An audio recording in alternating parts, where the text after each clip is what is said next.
choix entre vivre ici, vivre à la rue, le choix est vite fait. Les douches et les toilettes ne sont pas nettoyées. Notre objectif, c'est quoi? C'est que le Crous ferme ses bâtiments et qu'on reloge les étudiants.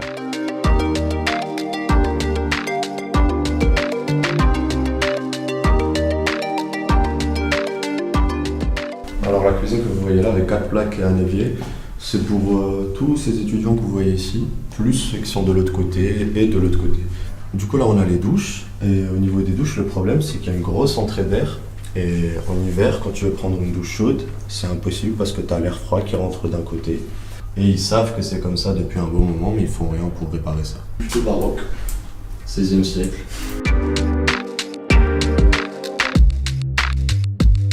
Ça c'est des portes qui ont 30 ans facile.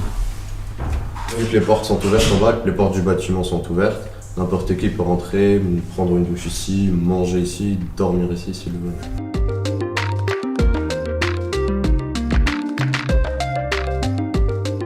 J'ai dit que j'avais des punaises, j'avais des cafards, et on m'a dit qu'il fallait ramener mes affaires, les congeler tout le linge, les habits, etc.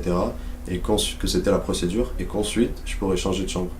Sauf que de base, j'étais pas venu pour congeler mes vêtements, j'étais venu pour changer de chambre.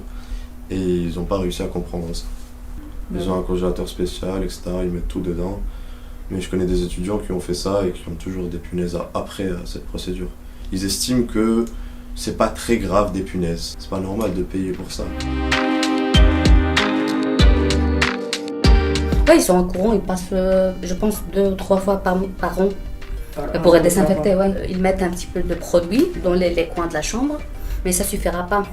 Ça marche pour un jour. Ils te disent quoi quand tu leur dis que t'as des cafards comme ça, juste ils viennent 3 fois par an, ils désinfectent et après ils s'en fichent? Ça les choque pas, eux Bien sûr que ça les choque, mais vraiment, ils n'habitent pas ici, tout simplement. J'ai regardé sur internet qu'il y a, en fait, si on utilise des farines blancs, ça peut les éliminer. Donc voilà pourquoi je verse un peu de farine blanc à côté du lavabo. Le problème avec le Crous, c'est que quand on va les voir et qu'on essaie de dialoguer avec eux, on va dire, vous vous rendez vite compte que vous avez en face de vous un mur. Mais une fois que c'est médiatisé, et là vous les voyez bouger. Et c'est ça qui est très très dommage. Le vrai problème de Crous, en dehors de l'insalubrité, des problèmes de cafards, de moisissures, c'est le manque de respect, le manque de considération et le manque de communication. Quand vous allez les voir, on vous prend souvent comme de la merde. Et c'est ça qui est inadmissible. Alors que si le Crous existe aujourd'hui, c'est grâce aux étudiants.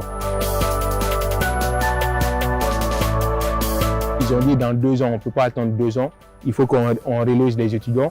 Personne n'aimerait vivre ici, ou personne n'aimerait, on va dire, vivre dans de telles conditions, n'aimerait qu'un de ses enfants ou un proche vive dans un logement mal isolé, infesté de punaises de lit, de cafards, de moisissures.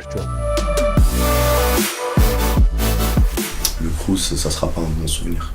Je serai pas nostalgique d'un 9 mètres carrés avec des cafards et des punaises.